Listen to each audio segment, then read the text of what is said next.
But if I lay down and I play dead and I stay dead, maybe you'll get sick of being the monster out of my head, under my bed. Think you're something. Ya, media China belak-belakan minta tolong Bahrain permalukan timnas Indonesia, singgung soal kesenjangan pemain.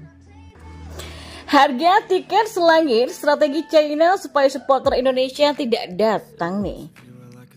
Dan inilah respon Erick Thohir usai Mace Hilgers dan Eleanor Render resmi pindah federasi.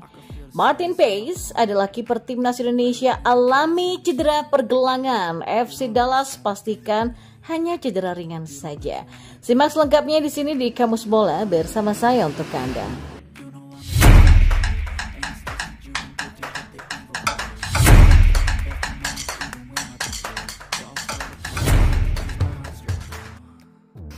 Ya, di informasi bola yang pertama, media China Sohu belak-belakan meminta tolong kepada timnas Bahrain untuk mempermalukan timnas Indonesia. Mereka lalu menyinggung soal jomplangnya ranking FIFA yang juga soal kepentingan timnas China. Bahrain dan China akan menjadi lawan timnas Indonesia pada match day 3 dan 4 grup C putaran ketiga kualifikasi Piala Dunia 2026 zona Asia. Kebetulan dua pertandingan itu merupakan laga tandang. Indonesia akan lebih dulu melawan Bahrain di Rifa pada 10 Oktober 2024 pada pukul 23.00 waktu Indonesia Barat. Selang 5 hari kemudian, skuad Garuda akan dijamu China di Qingdao. Maka dari itu Sohu meminta tolong kepada Bahrain untuk mempermalukan timnas Indonesia. Dengan begitu, setidaknya target China untuk finish di posisi 4 grup C bisa terjaga. China sangat ingin Bahrain mengalahkan Indonesia di babak ketiga yang akan menjaga poin Indonesia tetap 2 dan memberikan peluang bagi tim China untuk menyalip. Ya, meski China kalah dari timnas Australia, selisihnya dengan Indonesia masih hanya 2 poin. Kata Sohu dalam artikelnya. Ya, China akan dijamu timnas Australia pada laga pertama 10 Oktober 2024. Jika kalah dan beberapa jam kemudian Bahrain menang atas Indonesia, maka peluang tim Dragon masih terbuka untuk finish keempat. Lebih lanjut, Sohu menyinggung perbedaan ranking FIFA di antara Bahrain dan Indonesia.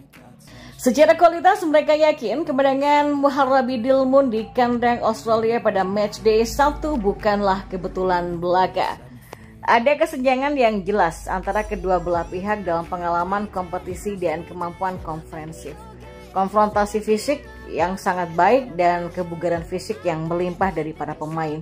Ya, meski Indonesia punya banyak pemain naturalisasi, namun mereka lebih fokus pada pertahanan sehingga ancaman yang mereka tampilkan di sisi ofensif relatif rendah ya. Dan hal ini membuat Bahrain percaya diri untuk menyerang dan mencari gol, kata Sohu.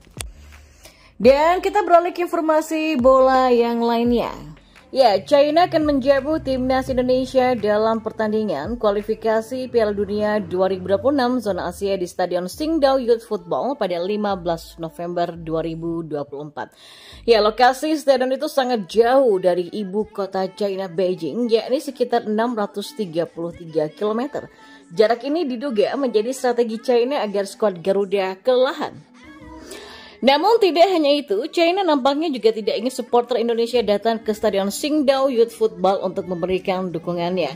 China tidak melarang langsung, tetapi dengan membuat harga yang sangat mahal, yaitu 280 yuan atau sekitar dengan Rp614.000 untuk yang paling murah.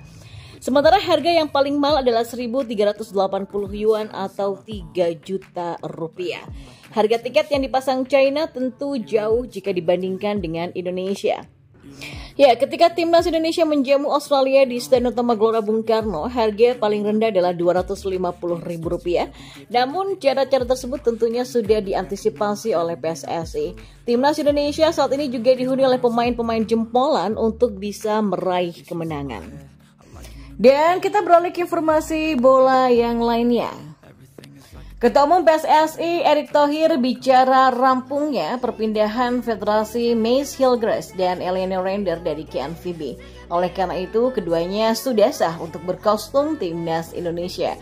Hilgers dan Reiner baru saja selesai mengambil sumpah WNI pada Senin 30 September 2024. Mereka pun masih harus mengurus perpindahan federasi dari KNVB ke PSSI di FIFA.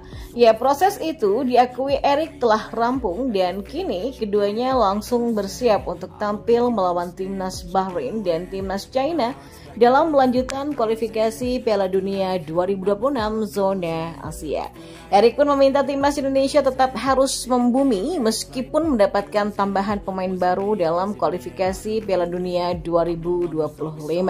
Pasalnya, tim Merah Putih harus bekerja keras untuk dapat meraih hasil yang maksimal dalam setiap laga yang dimainkan.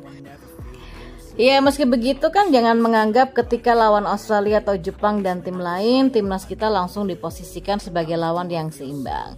Peringkat FIFA menyatakan perbedaan itu. Karena kita underdog, maka target saya dengan hadirnya Miss dan Eliano ya kita harus meraih poin ketika pertandingan tandang di Bahrain dan China nanti, kata Menteri BUMN itu. Menurut Erik, target mengumpulkan 15 poin dalam 10 laga di grup C pada putaran ketiga kualifikasi Piala Dunia 2026 zona Asia merupakan tugas yang tidaklah mudah sebab posisi Indonesia terhitung underdog dalam fase grup. Ketika timnas mampu bersaing dengan negara-negara kuat di Asia, masyarakat kita bangga dengan sepak bola yang mampu menaikkan martabat Indonesia, ujar Erick Thohir. Ya, dukungan ini yang saya harapkan hadir langsung di Bahrain dan China nanti ya. Saat ini, JICES dan kolega menempati posisi keempat klasmen sementara grup C dengan meraih 2 angka. Poin itu didapatkan dari hasil imbang melawan timnas Arab Saudi dengan skor 1-1 dan timnas Australia dengan skor 0-0. Dan kita beralih ke informasi bola yang terakhir. Ya, kabar mengejutkan datang dari penjaga gawang andalan timnas Indonesia Martin Paes yang dilaporkan mengalami cedera pada pergelangan tangannya. Paes yang saat ini bermain untuk klub FC Dallas di Major League Soccer atau MLS diketahui mengalami cedera saat sesi latihan rutin bersama timnya. Dalam pernyataan resmi yang dirilis oleh FC Dallas, klub memastikan bahwa cedera yang dialami oleh Paes tidak tergolong parah. Martin Paes mengalami cedera ringan pada pergelangan tangannya. Tim medis sudah melakukan pemeriksaan dan memastikan bahwa cedera ini tidak serius. Jadi Martin Paes tidak tampil malam ini akibat cedera ringan pada pergelangan tangannya.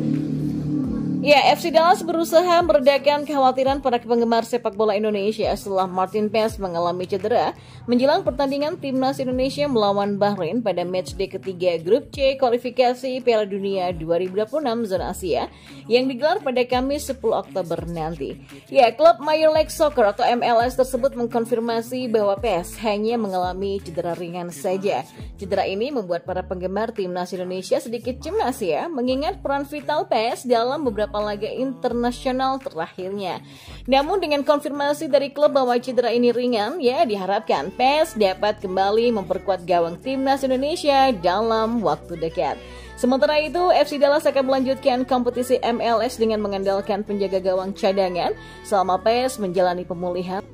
Dan klub memastikan akan memberikan dukungan penuh agar sang kiper bisa segera kembali ke performa terbaiknya.